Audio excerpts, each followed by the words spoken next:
Welcome to Today Matters, our short devotional in the Word of God. Living a hope-filled life in these trying times can be very difficult.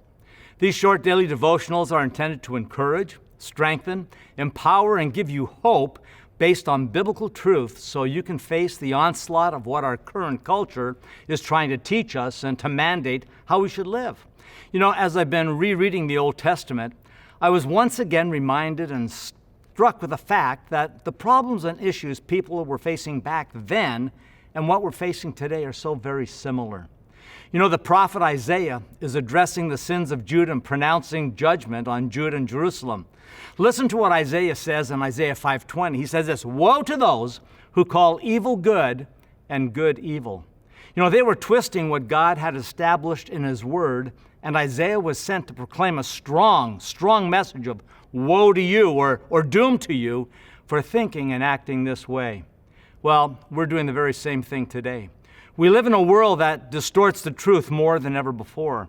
People calling what is vile, disgusting, and the evil things, the killing of babies, the pro-choice, okay or good. And what is good, like the sanctity of life or pro-choice, the righteous acts and living under biblical guidelines are now considered evil and bad. Wow, woe to those who say evil is good and good evil. Christians in America are being ridiculed and condemned for holding on to biblical values. As followers of Jesus, we need to make sure that we know and we can articulate what is good, and what is evil, evil, and not to waffle back and forth. I love how Romans 12:2 reads from the Message. It reads this way, "Embracing what God does for you is the best thing you can do for Him. Don't become so well adjusted to your culture that you fit into it without even thinking. Instead, fix your attention on God. You'll be changed from the inside out. Readily recognize what He wants from you and quickly respond to it. Unlike the culture around you, always dragging you down into its level of immaturity, God brings the best out of you." Here the Apostle Paul tells the early Christians in Rome to be separate from the culture they were living in. Too often we go through our day without really processing or thinking about what we are doing or what is taking place around us. We tend to kind of go with the flow, not to make any waves. Well, the Apostle Paul says, culture will drag you down. It will never lift you up. Only God will lift you up and bring out the best of you there is out into the open. The idea of embracing, to hang on to buy into, and recognizing what God has done for me, for my salvation, to fully accept it and live my life for Him, it's always the best. Accepting and agreeing with the culture of our day will only tie me down. It will never free me up.